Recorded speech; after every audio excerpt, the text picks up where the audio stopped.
صیغہ بتانے کا طریقہ۔ صیغے کی تعریف۔ صیغہ کلمے کی اس شکل کو کہتے ہیں جو حروف اور حرکات و سکنات کی مخصوص ترتیب سے حاصل ہوتی ہے۔ یعنی صیغہ اس کو کہتے ہیں جو حرکات و سکنات کی جو مخصوص ترتیب حاصل ہوتی ہے اسے صیغہ کہتے ہیں، جو شکل حاصل ہوتی ہے۔ مثلاً جیسے ضربہ، کرما، اکرما وغیرہ، جیسے یہ خاص ترتیب ہے، پہلے حمزہ آیا ہے بعد میں کاف را۔ اس میں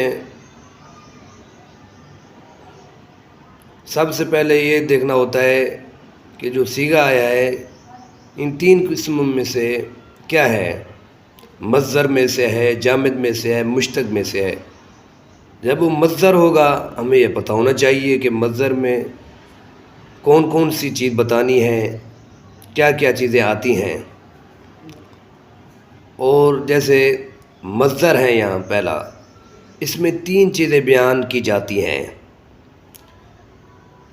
پہلی چیز 6 اقسام، اور دوسری چیز 7 اقسام، اور تیسرا باب۔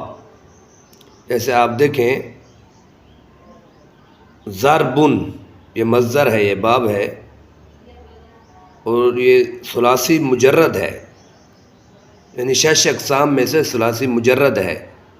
6 اقسام کون کون سے ہیں؟ ثلاثی مجرد، ثلاثی مزید فی، رباعی مجرد، رباعی مزید فی، خماسی مجرد، خماسی مزید فی، یہ ثلاثی مجرد ہے۔ یعنی 6 اقسام میں سے یہ ثلاثی مجرد ہے، اور 7 اقسام میں سے یہ صحیح ہے۔ اس کی 7 قسمیں ہیں: صحیح، اصل و مثال، اصل و مضاعف، لفیف و ناقص، محمود و اجوف۔ صحیح وہ ہے جس کے فا عین لام کے مقابلے میں نہ حرف علت ہو، نہ حمزہ ہو، نہ ہی 2 حروف ایک ہم جنس کے ہوں، جیسے ضربہ یہاں پر مثال دی گئی ہے۔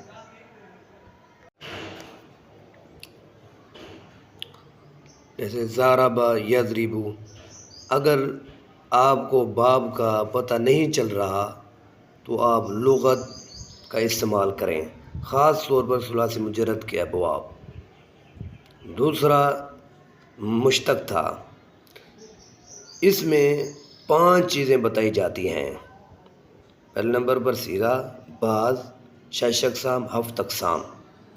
باب مثلاً ضربہ، یعنی اس کا باب فعل یفعل ہے، ثلاثی مجرد کا پہلا باب ہے ضربہ یضرب والا۔ اور بعض میں سے یہ بتایا جائے گا یہ واحد مذکر غائب ہے، اور فعل ماضی مطلق مثبت ہے، اور اس مثبت معروف ہے۔ تیسرا 6 اقسام میں سے ثلاثی مجرد ہے، اور 7 اقسام میں سے صحیح ہے، جیسے ضربہ یضرب۔ اب یہ تیسرا ہے، مصدر بھی ہو گیا، مشتق بھی ہو گیا، اب جامد ہے۔ اس میں 2 چیزیں بتائی جاتی ہیں، ایک 6 اقسام اور دوسرا 7 اقسام۔ مثلاً بکرن، یہ ثلاثی مجرد ہے، یعنی 6 اقسام میں سے ثلاثی مجرد ہے، اور 7 اقسام میں سے یہ صحیح ہے۔